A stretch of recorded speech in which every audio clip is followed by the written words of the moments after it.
오늘 말씀은 빌닷의 세 번째 말이자 마지막 말, 그리고 욥의 대답입니다. 욥의 세 친구들은 엘리바스, 소발, 빌닷인데 소발은 세 번째 말을 하지 않습니다. 빌닷의 말도 6절에 불과합니다. 재밌는 것은 처음에는 친구들이 아주 말을 길게 하고 욥의 대답이 좀 짧았는데 갈수록 세 친구들의 말은 줄어들고 욥의 대답은 많아집니다. 빌닷의 말을 끝으로 욥의 세 친구들은 입을 닫게 되었습니다. 빌닷의 말을 한번 따라가 보도록 하겠습니다. 빌닷은 하나님의 위대하심에 대조되는 인간의 한계를 이야기합니다.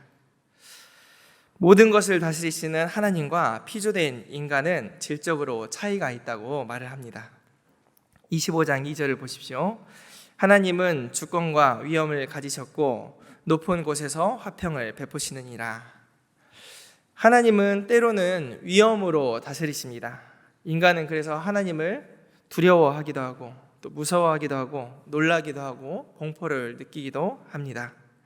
또한 하나님은 그것과 반대되게 평화로 다스리십니다. 하나님의 다스림을 받지 않는 존재는 없습니다. 위대하신 창조주 앞에 인간을 포함하여 모든 피조물은 보잘것없는 존재일 뿐입니다. 3절에 보면은 그의 군대를 어찌 계수할 수 있으랴. 여러분, 하나님의 군대를 계수할 수 있습니까? 예수님께서는 12영이나 되는 군대라고 했는데 어마어마하게 많은 숫자지요. 인간은 사실 한계가 있습니다. 하나님의 군대를 어찌 계수할 수 있겠느냐. 인간의 한계가 명확하다는 것입니다. 인간은 잘 모른다는 것입니다. 그가 비추는 광명을 받지 않은 자가 누구냐? 하나님은 빛을 비추시는 분이고 우리는 하나님의 빛을 받아 살아가는 존재들입니다. 여러분, 아무리 얼굴에 광채가 나도 여러분 빛을 비출 수 있는 존재가 있습니까? 옆에 분들 얼굴에 어떤 빛이 있습니까? 네, 한번 보십시오. 네, 하나님의 영광을 아는 빛이 여러분에게 비춰지길 원합니다.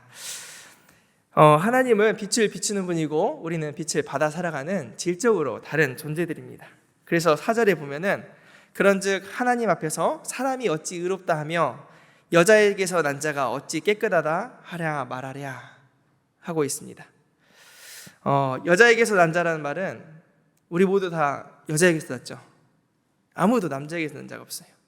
어머니에게서 다 나셨어요. 모든 인류를 말합니다. 인간은 너나 할 것 없이 모두 다 깨끗한 자가 아니라고 말합니다. 인간이 아무리 의롭고 깨끗하다고 해도 하나님 기준에는 미치지 못한다는 말입니다. 빌닷의 이 말은 빌닷뿐만 아니라 다른 친구들에게서도 발견되는 말입니다. 다른 친구들도 하나님과 인간의 질적 차이를 이야기했습니다. 맞는 말입니다. 그런데 여기서 문제가 있습니다. 무엇이 문제입니까? 하나님과 인간의 질적 차이를 욥에게만 들이댄다는 것입니다. 사람은 거룩하지 못하고 깨끗하지 못하다면 욥, 너는 거룩하지 못하고 깨끗하지 못해. 그런데 왜 욥에게만 거룩하라고, 의롭게 살라고, 깨끗하기를 요구하는 것일까요? 사람은 거룩하지 못하고 깨끗하지 못하다면은 욥뿐만 아니라 자기들 엘리바스와 소발과 빌닷 이 친구들도 마찬가지로 깨끗하지 않은 것 맞지 않습니까? 그런데 자기들에게는 적용하지 않고 욥에게만 적용을 하는 것입니다. 욥이 고난을 당하는 것이 의롭지 못하고 깨끗하지 못하기 때문에 그렇게 당하는 고난이라면은 거룩하지 못하고 깨끗하지 못한 세 친구들 그리고 인류도 똑같이 심판을 받아야 하는 것 아닙니까? 왜 선별적으로 욥에게만 그것을 적용하는 것일까요? 내로남불이라는 말 여러분 다 아시죠? 좋지 않은 말입니다. 내가 하면 로맨스, 남이 하면 불륜이라는 말입니다. 자기에게는 좋은 쪽으로 써먹고 남에게는 엄정한 잣대를 들이미는 것, 이중잣대를 말하는 것입니다. 빌닷이 그리고 욥의 친구들이 그러했습니다. 하나님이 다스리신다, 이 좋은 말을, 우리 인간은 하나님과 질적으로 다르다, 이 좋은 말을 언제 썼냐면 욥을 꼬집고 욥을 겨냥해서 욥을 질타하려고 사용했다는 점에서 친구들은 못된 사람들이고 나쁩니다. 우리는 그러면 어떻습니까? 같은 물을 먹어도 뱀이 먹으면 그게 뭐가 되죠? 독이 되고, 젖소가 먹으면 우유가 되는 법입니다. 남을 죽이는 일에 혹시 나는 모든 것을 사용하고 있지는 않습니까? 남에게 유익이 되고 보탬이 되고 있습니까? 참된 위로와 회복의 말보다는 전혀 도움도 되지 않고 오히려 악화시키는 불필요한 말을 하고 있지는 않습니까? 고통당한 자를 분노하게 만들고 흥분하도록 부추기는 말, 또 쉽게 좌절시키고 또 포기하게 만드는 말을 하고 있지는 않습니까? 예수님 시대에 보면은 종교 지도자들 중에서 성경에 아주 박식한 사람들이 있었습니다. 서기관과 바리새인들입니다. 이들은 하나님의 말씀을 누구보다도 잘 아는 사람들이었습니다. 그런데 그들은 예수님으로부터 많은 책망을 듣습니다. 왜 그렇습니까? 그들은 하나님에 대한 그 지식으로 남을 정죄하고 때리는 일에 사용했습니다. 또한 지식대로 행하지 않았습니다. 마태복음 23장 4절에 보면은 그들은 말만 하고 행하지 아니하며 또 무거운 짐을 묶어 사람의 어깨에 지우되 자기는 이것을 한 손가락으로도 움직이려 하지 아니하였다라고 합니다. 말씀은 자기 자신을 향하여 적용할 때 유익이 있는 것입니다. 빌닷은 모두가 다 죄인이다 이렇게 말을 하는데 그 말 역시도 욥 너는 사람이잖아, 그러면 너도 죄인이야, 바로 욥을 정죄하기 위해 그 말을 손가락질하는 데 사용했습니다.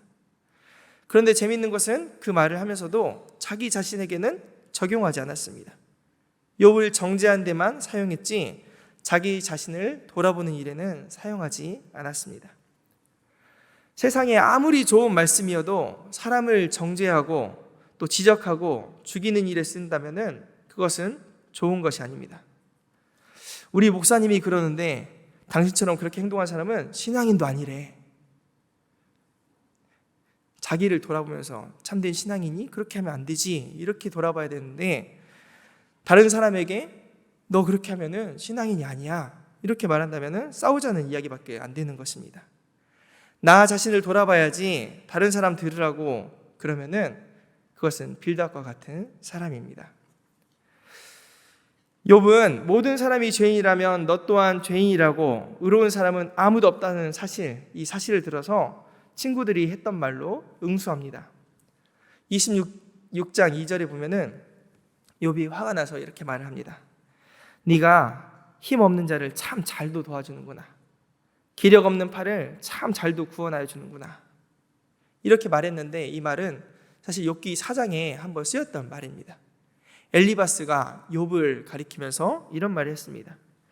보라, 전에 네가 여러 사람을 훈계하였고 손이 늘어진 자를 강하게 하였고 넘어진 자를 말로 붙들어 주었다고 이렇게 말하면서 욥을 너 왜 그러냐 이렇게 비판했는데 욥은 그것을 기억했다가 빌닷에게 이 말을 똑같이 씁니다.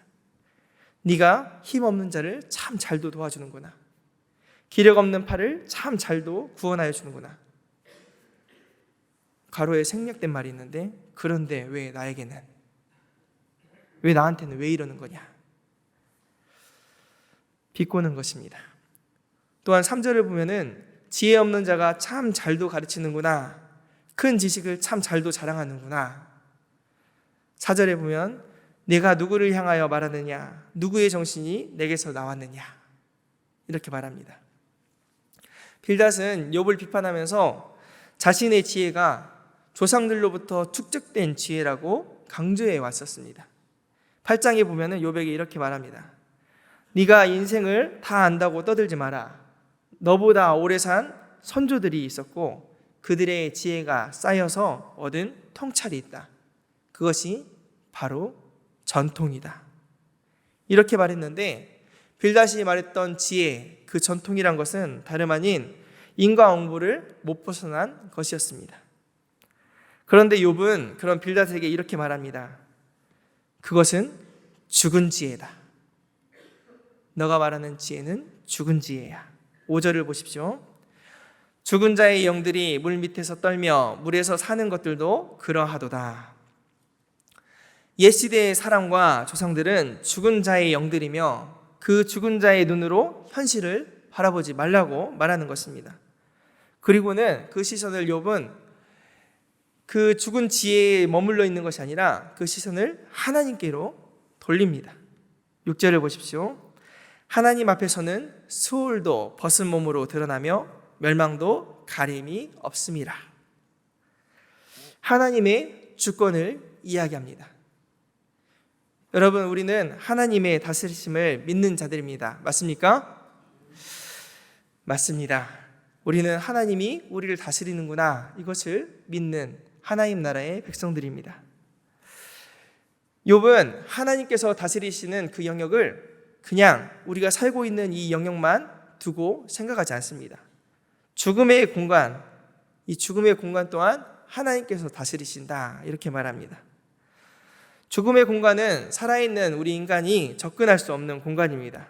하지만 하나님 앞에서는 수월도 벗은 몸으로 드러나고 멸망도 가림이 없이 드러나게 되어 있습니다. 하나님께서는 죽음도 다스리십니다. 그리고 또 무엇을 다스리시냐면 하늘도 다스리십니다. 욥은 그 다음 절에 보면은 구름이 물을 머금고 있으면서 왜 항상 비가 내리지는 않는지 이것을 설명합니다. 하나님께서 마치 보자기처럼 구름으로 물을 잘 싸매셔서 구름 안의 물이 지상으로 떨어지지 않게, 때로는 떨어지게 하신다는 것입니다. 물과 물의 경계를 만드신 분도 하나님이시고, 또 해가 질 때 보면은 빛과 어둠의 경계를 만드신 분도 하나님이시라고 말합니다. 하나님께서 천둥과 번개로 소리를 치시면 온 땅과 하늘이 두려워서 떨고, 하나님께서 숨을 내시면 구름이 사라져서 하늘이 맑아지고, 그분의 손으로 도망가는 뱀을 꿰뚫을 수도 있다고 말을 합니다. 하나님은 죽음, 하늘, 그리고 바다도 다스리십니다. 바다는 당시에 사람들이 두려움의 대상으로 여겼습니다. 배가 나갔다가도 갑자기 기상이변으로 인간으로서 어찌할 수 없는 그런 상황에 처하기도 했었습니다.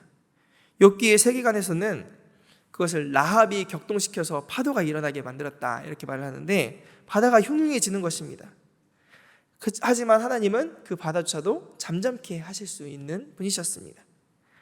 욥은 하나님의 절대 주권을 이야기하면서 죽음의 세계, 하늘의 세계, 바다, 이 세 가지를 예로 듭니다. 이 공간들의 특징이 있는데 그것은 무엇이냐면 인간들이 갈 수도 없고 닿을 수도 없는 공간입니다. 우리가 그것을 다 알 수 없는 곳이었습니다. 그런 곳까지도 하나님께서는 다스리십니다. 인간의 활동 영역을 넘어선 곳마저 하나님께서는 다스리십니다. 이곳들을 하나님께서 어떻게 움직이시는지를 설명하고자 하는 것이 아니라 욥은 하나님에 대한 인간의 인식은 한계를 가질 수밖에 없다는 점을 오히려 강조하고 있는 것입니다. 14절에는 이렇게 말합니다. 보라, 이런 것들은 그의 행사의 단편일 뿐이요 우리가 그에게서 들은 것도 속삭이는 소리일 뿐이니 그의 큰 능력에 우레소리를 누가 능히 헤아리랴. 우리가 아는 하나님에 대한 지식은 지극히 작은 부분, 단편에 불과하다고 말을 합니다. 우리는 하나님께서 알려주시는 부분만 알 수 있습니다. 그것을 뭐라고 하죠? 계시라고 합니다. 계시. 보여주시는 부분만 알 뿐입니다. 하나님의 힘이 어디까지 미치는지, 그분께서 어떤 일을, 어떤 의도를 가지고 행하시는지 사람들이 알 수 있습니까? 알 수가 없습니다. 여러분, 우리 빛에는 가시광선이 있습니다. 또 빛에는 뭐가 있죠? 적외선. 또 여러분 햇볕 노출 안 되려고 뭐 하시죠? 자외선, 선크림 바르시지 않습니까? 또 눈에는 보이지 않는 X선, 감마선도 있습니다. 우리 눈에 보이는 것은 빨주노초, 파남보 이렇게 색깔이 보이는 그 광선을 보는 것이 가능한 광선이다 해서 가시광선이라고 말합니다. 그런데 가시광선의 영역은 아주 좁습니다. 보는 것이 아주 작고 보지 못하는 영역이 엄청 넓습니다. 들리는 소리도 마찬가지입니다. 사람의 귀로 들을 수 있는 그 주파수를 뭐라 하죠? 가청 주파수라고 합니다. 그 영역이 16Hz에서 20kHz라고 하는데 개나 고양이들은 더 높은 소리를 들을 수 있고 돌고래는 우리 돌고래 소리면 소리 들리지도 않는데 막 그런 소리를 하잖아요. 네, 훨씬 더 들을 수 있는 그 영역이 넓습니다. 그런데 듣는 것보다 못 듣는 소리의 영역이 훨씬 더 큽니다. 우리가 하나님을 아는 것도 마찬가지입니다. 하나님께서 보여주시는 지극히 단편적인 부분, 이것만 우리는 알 뿐입니다. 아무리 신학 박사학위가 몇 개가 있을지라도 그 사람을 우리가 이겨먹는 방법이 있습니다. 뭘까요? 네가 다 알아? 이러면은 깨갱하는 것입니다. 다 안다고 할 수 있는 사람은 한 명도 없습니다. 욥의 친구들은 하나님의 지식과 지혜를 소유하고 있다고 자신들은 생각했습니다. 반면에 욥은 하나님을 알 수 없다고 이야기합니다. 누가 옳습니까? 이사야 55장 8절과 9절에는 이렇게 말합니다. 이는 내 생각이 너희의 생각과 다르며 내 길은 너희의 길과 다름이니라. 여호와의 말씀이니라. 이는 하늘이 땅보다 높음 같이 내 길은 너희의 길보다 높으며 내 생각은 너희의 생각보다 높음이니라. 하나님은 우리의 판단과 생각을 넘어서는 분이십니다. 감히 하나님의 뜻을 다 알 수가 없습니다. 그저 우리는 장님 코끼리 만지듯이 부분적으로 알 뿐입니다. 우리는 하나님을 알아가는 과정 중에 있습니다. 고린도전서 13장에 보면은 우리는 부분적으로 알고 부분적으로 말한다고 합니다. 하지만 그때가 되면 얼굴과 얼굴을 대하여 볼 것이요 그때에는 주께서 나를 아신 것 같이 내가 온전히 알게 될 것이라고 말합니다. 오늘의 말씀은 욥기 전체의 주제와 맞닿아 있습니다. 욥은 왜 고난을 받습니까? 이 질문을 가지고 하나님 한번 말씀해 보세요. 왜 아무 말씀도 안 하시는 거예요?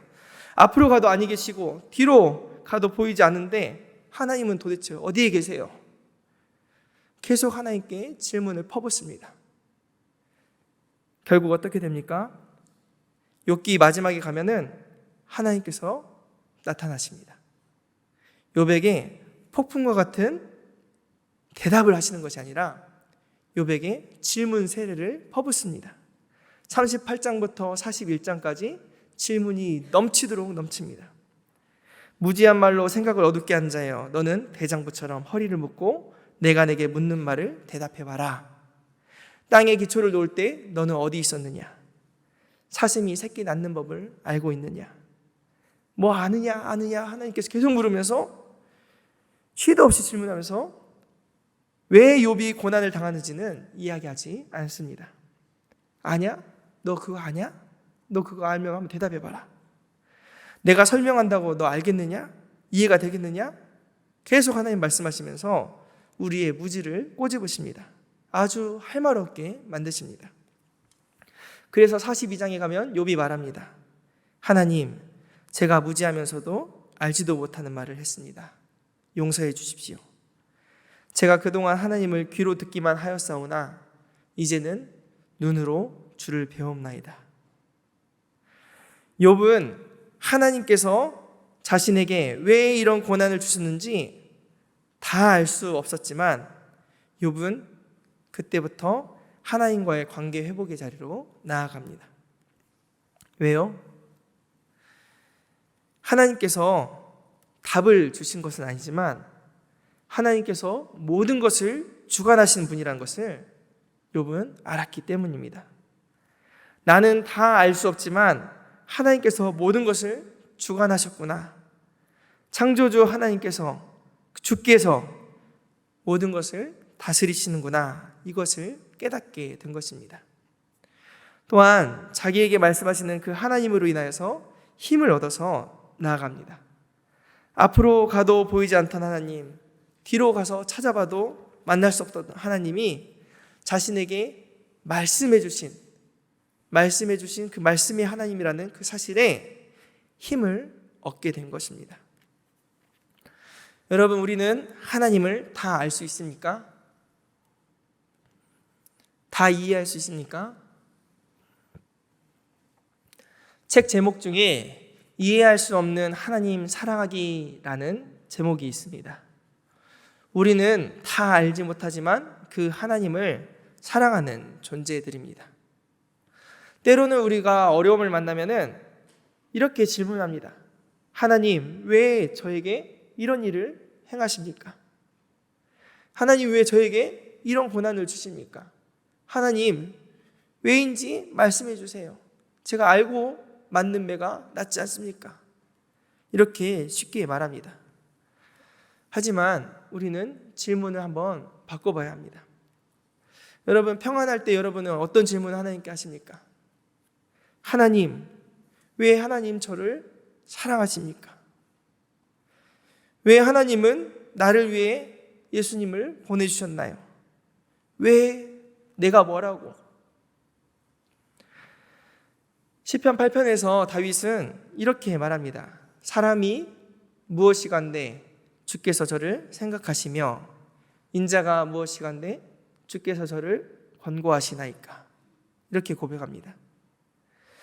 우리는 왜 하나님 하면서 고난에 대해서 이야기할 때가 많고 힘들 때 하소연할 때가 많은데, 왜 하나님이 지금껏 나를 사랑하시는지, 왜 하나님이 나를 돌보시는지, 왜 내게 성령을 주셨는지, 이렇게 질문할 때 우리는 원망이 아니라 받을 자격이 없는 자에게 주시는 하나님의 은혜를 경험하며 감사의 찬양으로 나아가게 될 줄 믿습니다. 같이 기도하도록 하겠습니다.